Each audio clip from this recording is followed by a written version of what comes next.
Welcome to the Turntable, a roundtable discussion featuring music industry professionals, artists, and anyone with a vested interest in the music business.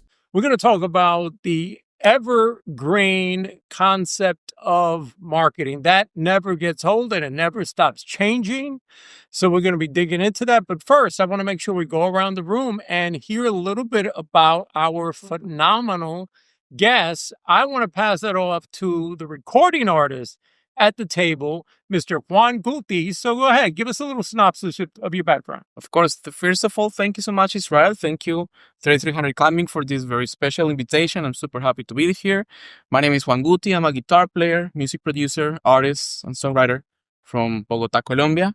And so my main thing, I focus a lot on guitar playing, but I like to combine it with other genres like reggaeton, like electronic music, like hip hop. So even though I focus a lot on the rock blues aspect of guitar playing, I like to have a very open mind. Very cool. Way of viewing things. Very cool. And we're going to get to see your very dynamic way of performing. Thank you. After this segment, right? Thank you. Of course. Yeah. Looking forward to it. Thank you. Thank you so much. So to my right, I also have the amazing Victor Martinez. He is a serial entrepreneur. He is the founder or co-founder, maybe, of a branding company called BrandCrumbs. I love the name. Thank you. And if you don't mind, maybe share a little bit about your background. Mine's not as cool as this guy's, but we're more of a digital marketing, video production hybrid fusion. We're on our 6th year running as like an official company. There's 7 of us full time, 3 more part time, 2 more remote, and we grew it right here in Orlando from nothing, from a freelancing gig. And we started as a podcast company, to just fulfilling podcast needs for different companies like Tupperware.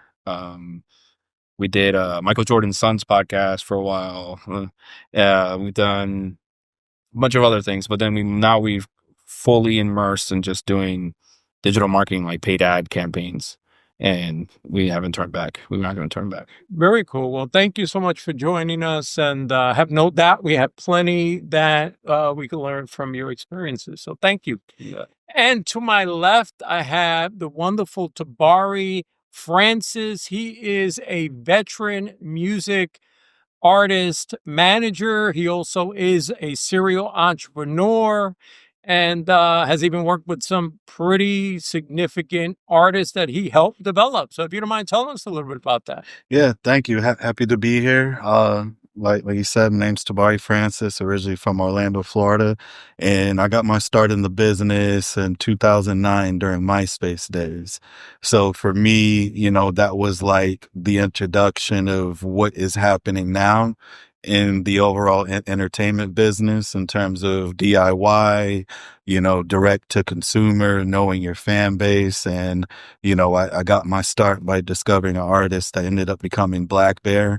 And from there, managed him for a point in time, and then started a label called Wood and Wire, co-founded another company called Not Fit for Society, working with artists like Ellie Dewey, the Tizo Touchdown. So, yeah, that's me.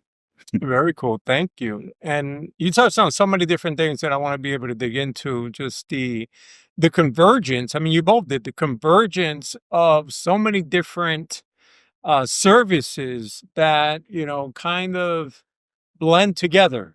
Right? Those things that are provided to talent, that are provided to some of the folks that we deal with, that once upon a time was one specific lane. And today you could be in many different lanes, and that's what you have to do.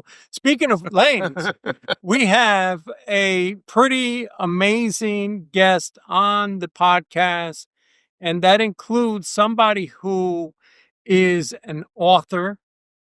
He is a podcaster. He is an entrepreneur. He is also an artist manager who also kind of approaches that business in a totally different way than I see most managers approach it, in a way that is very tangible to up and coming artists. And as I mentioned before, he really runs in a lot of different lanes. And I look at his feeds on social media and see him speaking in different parts of the country. And I definitely want to learn a little bit about what you got going on, if you don't mind sharing. Hey guys, thanks so much to be here. I love Full Sail as a grad and Israel and everybody that we're doing here. My name is Durell Peart. I want to come to call Double N Management and Marketing Group. The Double N stands for Encourage and Inspire because I just love to encourage and inspire people. That's my brand. Every time you see me, you're going to see something wrong with that.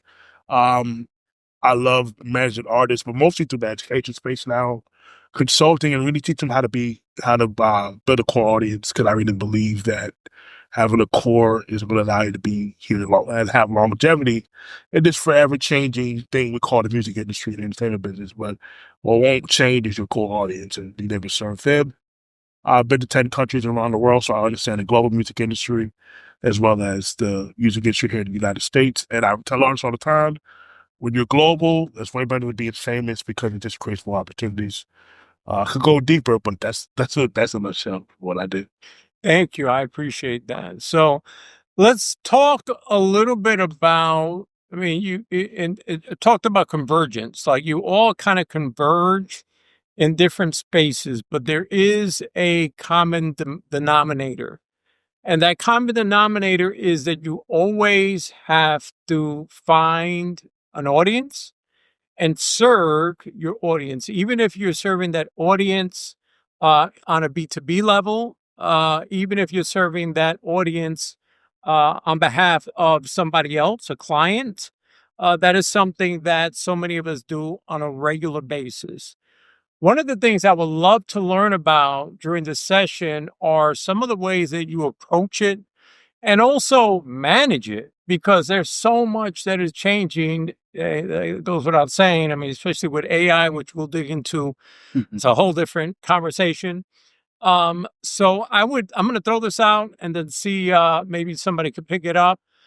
Where do we start? You have a client that you're working with. They have an idea of who they are. They already have their socials developed, like most folks. May or may not be on brand. You talked about brand. Durell's always on brand. Where do you start with them? Do you do an audit to kind of understand who their audience really is and how they're resonating with them, or how do you begin that process? I'm going to pick somebody. I'm going to start with Victor. Is it fair? If they have their social media all developed, that's a miracle, I think. But mainly the way I do it, I started with a specific problem that they're trying to solve, and one problem. Because if they want to be the next Zed or the next Drake, right? Like, okay, that's a goal. That's not a problem. What's the first problem? I don't have enough streams. I don't have enough merch sales. I don't have enough custom leads coming in for my business. Okay, cool. What are you doing now? And let's do an audit there. And most of the time they're just doing word of mouth, posting and hoping that someone's going to find them.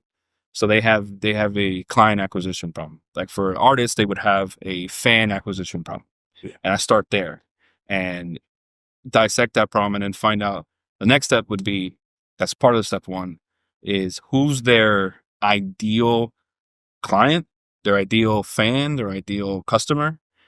And then let's craft a campaign to just get that one person's attention through A, B, or C. That's where I start. Very cool. Let's talk a little bit about some of those channels, right? I mean, we have more channels today than I probably could list, and more that are coming up. We obviously are all familiar with the big ones.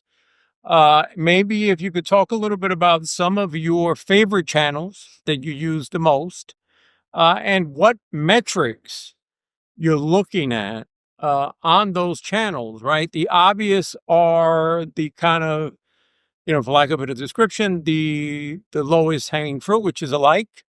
But we want more than that. So if you don't mind maybe sharing a little bit, I'll ask you, Tabari, what is it that you're measuring? For me, it could start in a host of levels, especially with an artist that already has their social media developed. So start focusing on the low hanging fruit in terms of what is the platform that is creating an ROI. And for me, you know, the majority of it, I got an artist right now and his is coming from Facebook and YouTube, and Facebook tends to lean more toward the older demographic, but those are still people that will show up and buy tickets to your show. And then on the other side, I got an artist that, you know, is clicking on TikTok, and the majority of that is, hey, there was a particular sound that connected with this audience, and now that sound is driving streams back to all platforms, whether it be Spotify or Apple Music. So once I start understanding the source of all those causes and effects, we really just double down, you know, just really focus on that low hanging fruit and put it in a place to continue to do the same thing, but on a larger level. Very cool. Let's talk about content. You talked about deciding content, you know, what to put on. I have, I think most of you are pretty prolific posters, right? Different things that you put out there, not to mention obviously on behalf of your clients, but for you specifically, and I want to talk to the folks on my ends here. Durell is prolific. He has a lot of posting on a lot of different platforms. He's giving all kinds of advice. A lot of it is more than just a photo. He's talking. Talk to me a little bit about how you decide what to create, when to create it, and where to post it. Oh man, so my platforms that I like to focus on is Facebook, Instagram, and LinkedIn. For me, it's really, so my message is everything I do is around core audience. So I find different topics. Sometimes I use ChatGPT to ask me, hey, what topics can I at least get an idea from? And then I can go and expand on that, expound on it in my videos. But I really just want to resonate with people because to me, education is the missing link for most artists. They're just not educated, and that's like my space. That's the space that I use to talk to people. And one of the things is really my message is how to create success on your own terms. And I think for me, that's the biggest thing today is like success looks different for everybody. And success isn't always winning a Grammy or winning a big award. It's about, are you able to affect people in a positive way? Does your music, again, like I said, solve problems for people? That's why they come back. And when you can figure that stuff out, now we can know how to monetize that by, building your brand position and different things like that. So, but in terms of what I choose, how I choose content is really just the different prompts of what I like to talk about. And sometimes I might get ideas from other people, other coaches, other consultants that are talking, and that might inspire me to make my own video and not put my own spin on it in terms of what I'm looking to talk about. But for me, it's just about trying to make sure I resonate but really, organic. I just really started getting to the ad game very recently. I shot a video. I did a video before. I was just putting out a flyer, running an ad on that one. I put on a video, and that video had about 5,000 views, which was pretty good for me considering that like I'm really not heavy in the ad game as of right now. But so that worked well, and now I'm able to get some leads. So for me, it's just about how can I bring, because I'm really a coach. Like I do other marketing, but I'm really but I want to get people to come in my world at a very low end cost, and then hopefully be able to build a relationship and then extend from there. Does that make sense? Yeah. Oh, yeah. Of course. Indeed. So, and when I mention you're always on brand, I mean, your videos always have, an air of positivity, for sure. and you're always educating. Oh yeah, man. That's, for me, it's important because, I tell people all the time, you're not going to see many people with disabilities in the entertainment business. Everything I've done, I've created. No one's ever given me an opportunity for, because there really aren't any. So I had to figure out a space, right? Where can I serve? And for me, that's the artist at the ground level, right? So if you're an established act, you're probably not going to probably not gonna want to use me because I'm usually helping somebody who really is at the beginning of their journey. Makes it a little more difficult because they're the ones that are not in the best equipped way to pay me. I know my value is, but I believe that when you're walking in your purpose, at least for me, and you have to put out the right energy, the right people see it. Yes, sir. You know, and if they're serious about what it is that they're doing, and if they're serious about the careers, they'll pay you because they understand that you're going to help them get to a level, and success looks different for everybody, right? So I never guarantee people success. I can't tell you, I'm gonna give you the tools to be successful. What you do with that is up to you. Mm-hmm. You know, so. Indeed, I love that. And for certain, you know, even though most folks are learning about whatever Beyonce or Taylor Swift are doing, Yeah, most folks, well, almost no one is Taylor Swift and Beyonce. right. The one artist on the panel, Juan Gutii, as I mentioned before, you are prolific. You know, just watching your Instagram feed, you know, I get to see the artistry that you exude, the love for the music that you have. You play a lot. You play a lot of different places. And you also post a lot with, in some cases, some iconic folks of rock music. Tell me a little bit about, you know, how you approach social media, what channels you utilize, maybe that I don't know about, and also how do you measure success? Of course, thank you, Israel. That's a great question. So, in my opinion, as an artist, from the perspective of an artist, it is important to evaluate what are your strengths as an artist. And based on your strengths, that's what you focus your content on. So, in my case, I mean, there are a number of things that I can do. I can produce, I can play instruments like piano, I can sing, I can play violin. But the strength that I have is the guitar playing specifically. And you can even go deep into your strengths. So yeah, like my strength is guitar playing, but deep into the guitar playing is improvising guitar solos. So that's where I focus my content. You know, that is like content videos where I'm showcasing my improvisational skills. Doesn't mean that I only do that, but that's where people resonate the most, both when they see the content on Instagram or Facebook, as well as when I perform live. So that also comes from a lot of trial and error, from going on stage a lot. And when you are on stage, seeing what type of guitar phrases, of licks, of techniques people get the most excited for. So yeah, I think it's based a lot on the strengths, on like maybe so other artists' strengths can be something very different. But it's a lot about doing that self-evaluation. And I resonate a lot with what Durell was saying, like you have to think about what problem you're solving. So like in my case, what I think my artistry is really based on the live performing, and live performance is really the idea of a live performance is to create a sense of escapism for people. So let's say you come from your work, or you're tired, or you want to like have your mind somewhere else. So a live show is it's what creates that escape for you. So that's like that, serving that purpose of more than entertainment, but more of that sense of escapism that I have on the live shows. I also try to translate that into social media.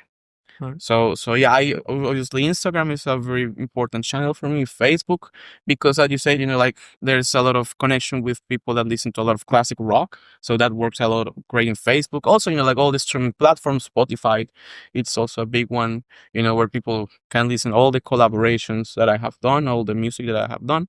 And that's also a great place to see like the variety, because on the songs that I have posted on streaming platforms, there's like a wider variety of combination of genres. Even though I'm a rock guy, I've made music combining reggaeton, combining EDM. So even though I have an open mind about combining multiple genres, I know that the thing that people resonate the most is when I do guitar solos. So it's a combination of knowing what's that one thing that people get excited about you, but also applying that one thing into a lot of situations. Are those improvised guitar solos or? Yes, I mean that's like so the thing that I'm a blues-based guitar player, so even if I play on top of a reggaeton track or an EDM track or a rock song, like blues is heavily based on improvisation. if I have to learn something, I'll learn it. Let's say, I mean, because a lot of the stuff that I do on stage is I come up with guitar arrangements of popular songs. So let's say like Smooth Criminal by Michael Jackson. So I learned the melody. So that's like also, learning the stuff and memorizing it. But then I combine that with improvisation. Also, the beautiful thing about improvisation is that when I perform on stage, I might perform a song. Any song can be an original or a guitar arrangement of a popular song. And like you respect the song, but on the improvised guitar solo, it's a unique experience for each person. So if I play an improvised solo for you, it's that solo that's just for you. It's not going to happen. That same solo is not going to happen anywhere else. So it's some sort of Romantic. like, yes, because this thing is just for you, and I'm not gonna play it the same next time I perform the song. Right. And I love that. I mean, having seen you live, and obviously knowing social is not replacing live, but the next best thing is probably what I see on your feed when you are playing live, and it is almost clear that you are improvising. And it is in some ways a slice of what you might get, at a show. Speaking of that, you mentioned Spotify. Speaking of that, let's talk a little bit about, it's a business. Yeah. So let's talk about, the end game, right? The end game is to connect with the customer. The end game is to maybe, have an X amount of streams. The end game is maybe to sell a product. Some of you may utilize funnels. If you can maybe talk a little bit about some of the ways that you approach, either for yourself or your clients, for those that work with clients, getting to that end game, that result, that goal. Yeah. I know for me, it starts on a ton of levels. So let's start at the ground floor.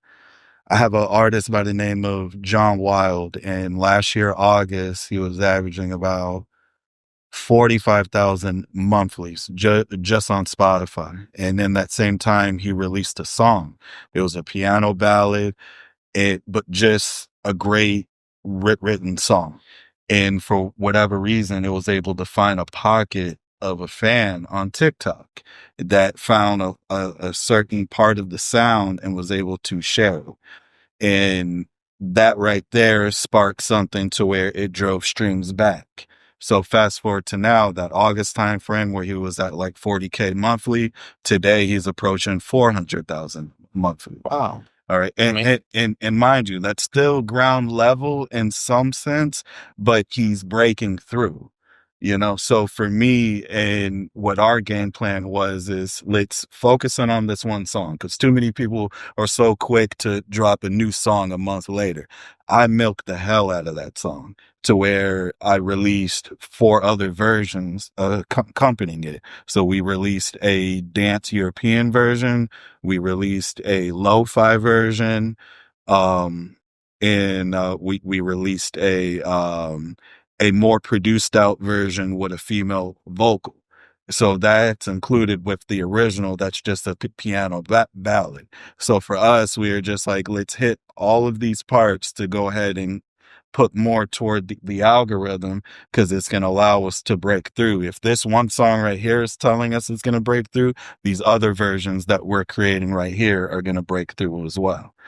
So for us, it was just about creating more discovery and retention to where, that 45,000 looks like nothing, but now we're approaching 500,000, so that's it. And is there one streaming platform you direct them to, or do you have a link tree that goes to all that one specifically? We focused on Spotify because here's another part of the game. We paid attention to his analytics, and for whatever reason, he found a demographic in the Nordics, so Sweden and all that. So we focused in on that round to where those people are digesting the song at a high rate. They're going specifically to Spotify, so we're going to focus on these people. And for whatever reason, it went from the Nordics, now it's in Germany, now it's in Paris, and that's when you call seeing a little fire and then starting more. And then for whatever reason, it's going to follow a trend. Indeed. And if that wasn't a reason to dig into analytics and then make them actionable. Yes. Then nothing is, and I love that. So who else wants to share a little bit about how do you get to the end goal? Let me ask you. I'll ask. Okay. Here. Yeah. So how are you? Because you're performing live, Yeah. but you're not always performing your own songs. Oh, okay. So that's a great question. So in my performances, I do a combination of performing my own songs, and also I do guitar versions of popular songs. But I also think it depends a lot. You have to be able to adapt, because performances can be very different. There can be very different types of situations. So sometimes you might be into a place where all they want is original songs, or sometimes you might be in a situation where all they want is just popular songs that everybody knows. So I try to combine both. So in order, like, whatever situation that comes to me, I can adapt to that situation. But obviously, like, focusing on the guitar, But you get hired to perform on stage Yes. a lot. Uh-huh. And then, so now you found a way to monetize your talent. Yes. So that's like talking also about the end game. To me, what has happened, like, in my experience, that end game is really the live performance, because that, like, the money is in there. But then all the other things surrounding it, like social media, it's a great way to find those performances. At least that has been my experience. Like, all social media and all social media and streamings are amazing, and all that those have been great tools for me to find the live performances. But then around the live performances, a lot of things can also happen, like going, like, bigger artists, they do meet and greets or merch. Merch is a wonderful way to do money. Also, like, the thing that works for me is that I do a lot of guitar lessons too.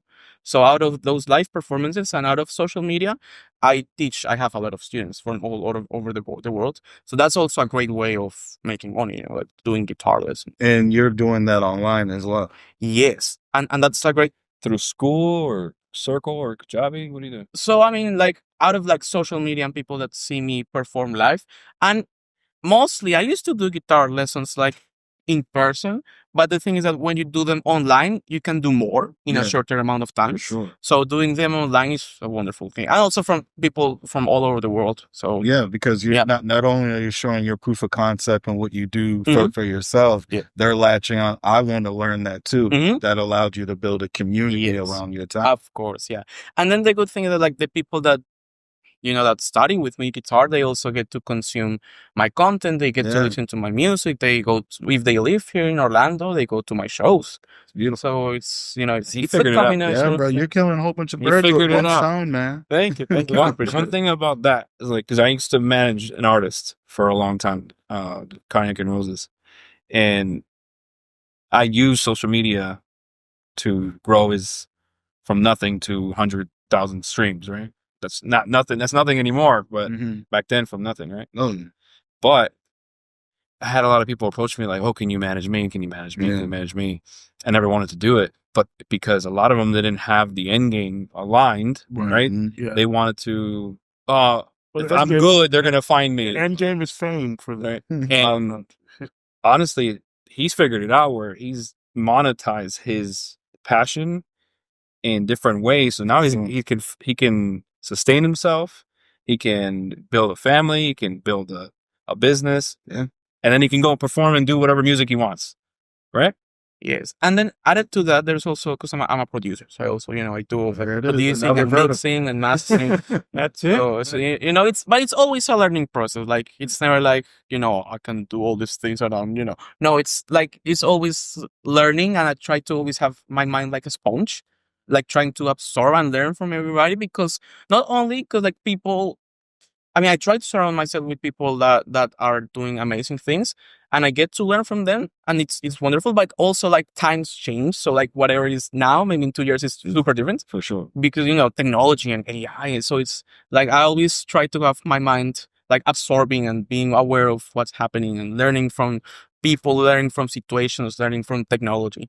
So like, to me, that's very important. Like, never being like, oh, I know everything now. It's always like I'm always trying to absorb what's surrounding me. Very cool. And Victor, I know you too are prolific.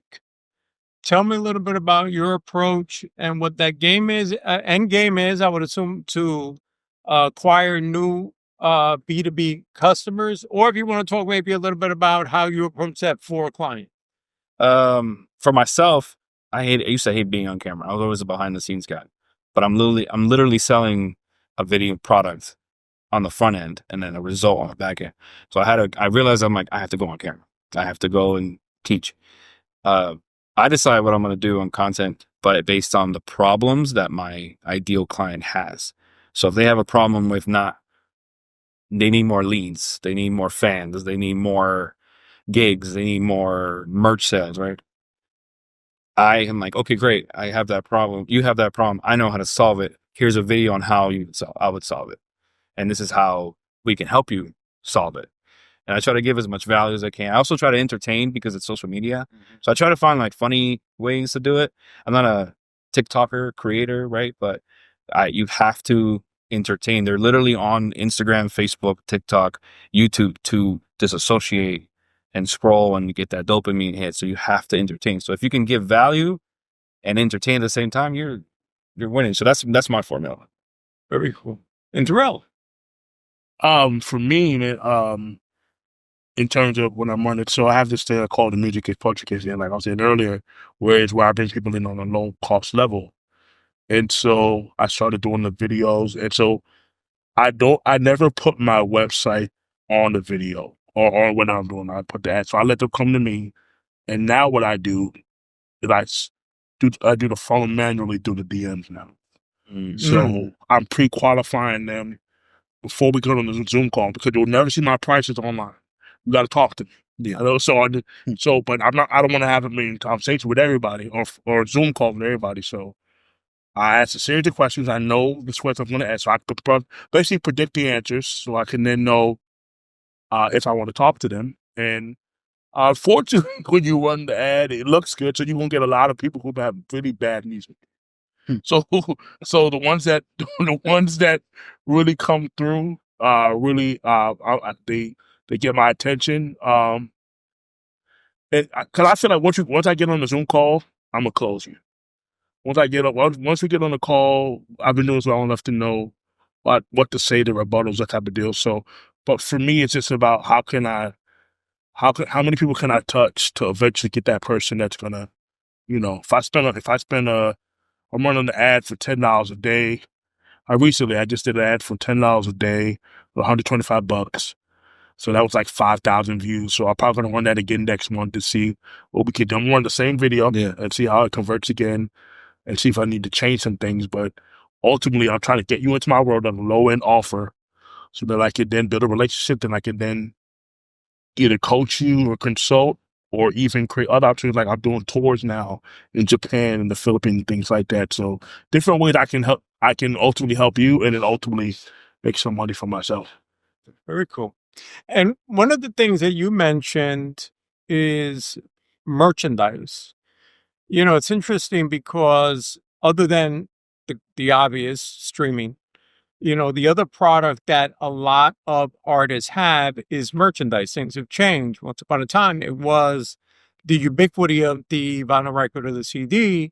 Today is really about the limited edition products, in many ways merchandise. I dubbed it music dice years ago, because so many people buy music on vinyl records or even cassettes in 2025, and they don't even have devices to play them, but it's a keepsake. It is.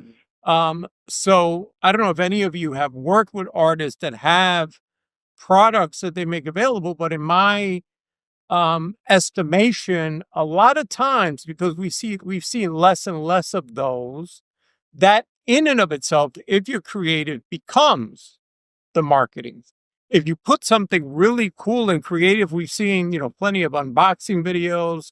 And if you're really creative about the format, that in and of itself is marketing. The product is marketing. Anything that you've offered or made available or thinking of making available for yourself and your fans? Yeah, so as far as the merch, I focus a lot on the education, guitar, like with guitar lessons. So even though I do guitar lessons, I offer them like a lot of material that they can buy, but it's more educational material.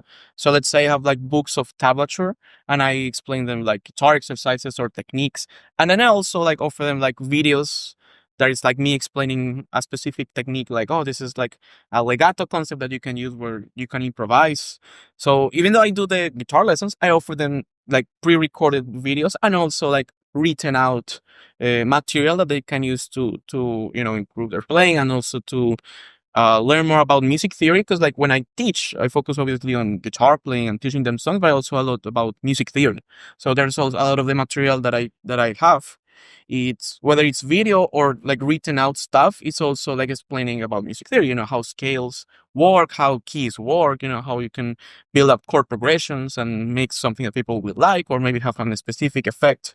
Because like because as a producer, when you want to do a specific genre, you have to learn like harmonically what is happening, and also like the sound, what you're going for. So I do a lot of merch, but it's more focused on that education aspect of things. So it's, Are they digital or are they tangible?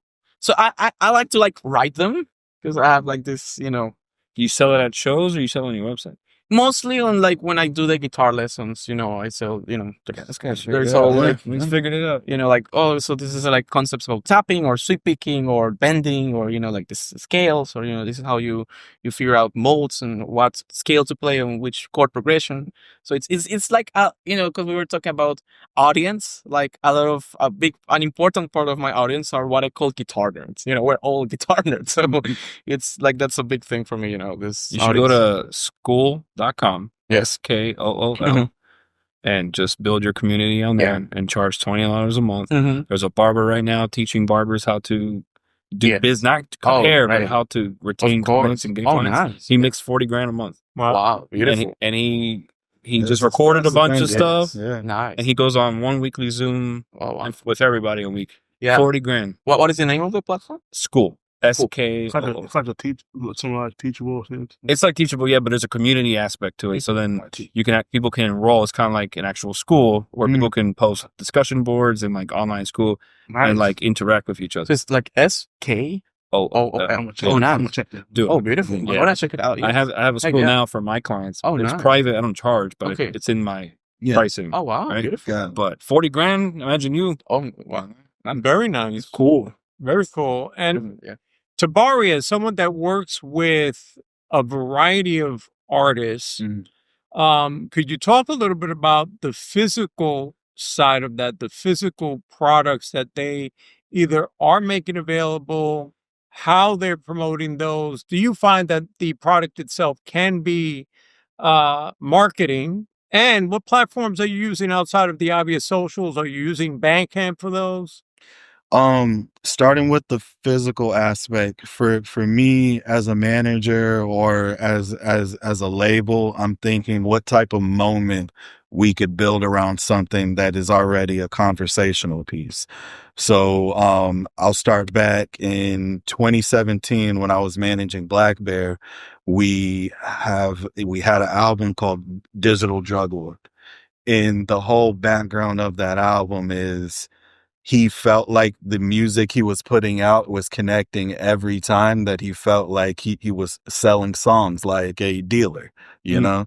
So, we connected that in a sense of independently, first week we did 30,000 units. And that was our moment, to where we had everybody's attention. We did this independently. Our fan base is going crazy, have a sold out tour. So what physical product can we double back around? So one piece of it was, a vinyl piece. And the other part of it was a pill case. And inside the pill case was a flash drive of the album. And we started out with 100 pieces, selling them $100 a pop. That went fast. And then from there, we're like, well, we need to double down on tour and bring this out on the road because the fans want to be able to hold on to this. Yeah. So the physical aspect is I'm all for it because it allows you to create a moment, a story that they'll always remember and a piece of a product that they'll hold on to, and in terms of platforms, I'm a firm believer of getting up as many shots as you can because not all of them are going to work for you. There's some artists that do great on Apple Music. There's some great artists that do well on Spotify. There's some artists that do great with direct the fan, like La Russell. What La Russell's been doing at Tech Nine, you know, like he's been straight in the fans' face, you know, for decades now. So for me, you know, it's really about like, okay, which one is gonna be your low hanging fruit, and let that be the one you decide from there. You know? Very cool. I love that. And in many ways, if you do it right, the product in some ways is something that's so cool, like the things that you mentioned, that it's almost, you know, something that is beckoning to be shared by somebody else. So the fan is going to They're like brag Yeah. that they got that exclusive thing. And even if the person watching doesn't buy it, they might stream the song. for sure. So I love that. I know that I've gotten the signal a few times, although I feel like I could speak to you guys for at least another hour, if not more. I do want to ask, if you don't mind, advice on maybe some of the newer digital tools that you're using. You know, one of the more obvious things are things like AI. They don't have to be AI. But that comes to mind simply because of where we are. I had a talk not too long ago with the folks at Udio, which is pretty amazing. But are there any tools right now that you're finding helpful in doing what you do or what your artists do that you don't mind sharing? And whoever wants to go. I'm a big fan of Go High Level. That's like, I'm obsessed with it right now. I was obsessed with school for like most of last year. Nice. Then I found Go High Level, and it's like a CRM, lead management system, automation, has a school community feature in it. Oh, wow. And if I was an artist, I would look at my business, I would look at my music as a business and create funnels to get people down to buy something. And then use Spotify, Apple, YouTube, social, Instagram as top of funnel, discovery, run ads, retarget them, and then try to get them into your ecosystem so you can sell them merch, music lessons, concert tickets, whatever. And I would use Go High Level to do it. Very cool. Thanks. Honestly, any platform that allows you to do a direct the fan, because we're really getting to that place that fans want that interaction. They want that, you know, they want to see your personality. They want to be a part of exclusive. So any platform that promotes that, I'm definitely gonna have my client a part of that. Nice. Same thing. I mean, in terms of like just regular tools, obviously like ChatGPT, in terms of like different tools. But what he was just saying, like I'm recently just felt like Forever Fan Music, right? That's I'm liking that platform too, because again, it's the data. Yeah. It's the data that, like, you know, we're saying, man, that the data that you have to now build out your fans and know who they are, because that makes it a lot easier, because you're not guessing, you know, because on socials you have handles, but you don't know who these people are. Yeah. Once you take them off of socials to a platform that you own or control, Email.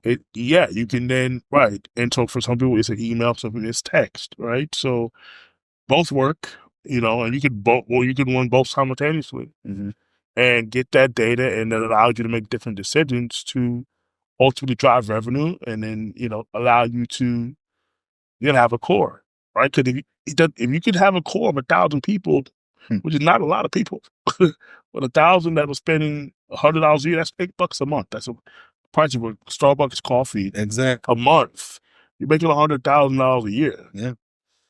I mean, and if that's way doable than trying to have 2 million fans and 50 or 100 million. It's just not possible. You know, I say this all the time. It is not. Everybody cannot be signed to a record label. It's not possible. There's not enough spots. Why would you want it? Right. Isn't it also? But there's people, well, we were saying this earlier, if you want to be a global superstar, you have to be on a label. You just have to. Because they just have, they have the infrastructure, and you just can't duplicate as an independent artist at the level you want. Like, if that's your only goal of success, to be a massive global star, popular, you got to be on a major label. If you just want to be able to touch people around the world, you can do that independently. For sure. Because what are the record labels doing? They're just hiring people. They're hiring. That's all they're doing is hire. They're marketing you. Yeah, but they're hiring these different independent people that work for them, and that have the tools that all you need to do is have the budget to be able to hire these same people, and you run it at a smaller scale. But if they're able to do what they're able to do because, they understand the product, because the majors now are getting into the indie game. This is how you know. So this is how you know that the independents have the market share, because they're trying to get into the independent game. They're buying it and up. buying everything up. So And it's been like that for quite some Yeah, time. long time. Yeah. So, Following, talk about following the leader. It's been the other way around for a long time. right. Ever since the power dynamics, kind of shifted through the ubiquity of the internet and the democratization of all of the tools that people that have access to that don't cost money yeah. or very, little bit of money. Yeah. Speaking of that, as someone that works with talent on a regular basis, since you brought that wonderful topic up, what are your parameters, Tabari, when you're working with talent to actively seek a deal, or is that not even a thing? It's a matter of just building and then waiting for them to come to you, and then at that point you acknowledge whether or not it's worth the effort. For me, it definitely starts with seeing if they have a community that's already latched on to them, and I really want to start from that standpoint, because it allows me to get it to a point of more discovery. Like if you already got, these 5 to 10 fans, we can make this 20 to 40, 40 to 80, and so forth. So I'm good with the long game per se, you know, and that's just it. Like every artist that I've ever worked with, I've been first to the party, and then everybody comes after. And for me, it allows me to build a foundation that's unbreakable in an ecosystem with so many verticals. And that takes time. Like the music business is not easy by any means. It's about consistency, perseverance, and really taking those no's, and all of a sudden they all become yeses. Right. So for me, if I have an artist that is coachable and understands that process, then it's going to be a fairly easy build out. But if you're dealing with an artist that wants the instant gratification, this tomorrow, not putting in the time for that development, you're not going to win, because that energy is going to go all over the place, So, and any artist that I work with, it's understanding what is their grand scheme of things, because a lot of them, they want the novelty of being signed to a major label, but then you got the ones that actually want a fan base that they could tour forever and rely on. So it goes hand in hand. Like with my other artist, Tizo Touchdown, it started in a sense of, we signed him March 20th, 2020, and we did a partnership with Sony at that time. But then the pandemic happened. No artist was doing anything. But Tizo, in his mind, because he's a great marketer and he understands who he is, he's cool with the long game. The first thing he did with his advance money was buy a piece of property in Beaumont, Texas, where he shoots all his content. So he has something that he owns, and can be able to use it anytime he wants during this pandemic where people are telling him, hey, you could only stay inside. So he during that whole time, he shot a bunch of off the wall content that showed the consistency, and then it started to break through. Other artists started discovering him. Tyler, the creator, DM'd him and was like, hey, you're as crazy as me. I want to bring you out on my arena tour. This guy has never toured in his life. His first tour was a arena tour, because he was doing something that no other artist was doing, So it started from a level of him being signed to a major, but doing things DIY, to where, the fan base and everything was kept catching up to him, So it goes hand in hand. Nice. Yeah. Amazing. So let's do a quick lightning round, and that is really simple. It's just, if you don't mind sharing how folks could reach you online, if you want to share handles or anything else, companies, and we'll start with Durell.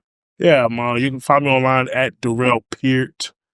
I don't know if there's going to be information on we'll put it on the screen. Whatever, but Durell Peart on all social platforms.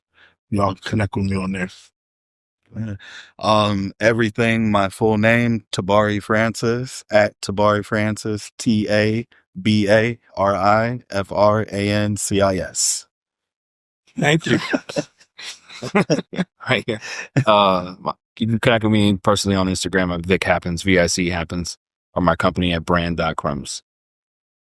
Cool. So you guys can find me on Instagram as Juan Gutii with double I official, and then on everything else, Spotify, Facebook, everything else as Juan Gutii. Right here. Very cool. Well, thank you all for imparting so much amazing knowledge and sharing your expertise. And you're all phenomenal. And we'll be seeing you perform in a little while. Thank you so much. See you next. Thank you very much.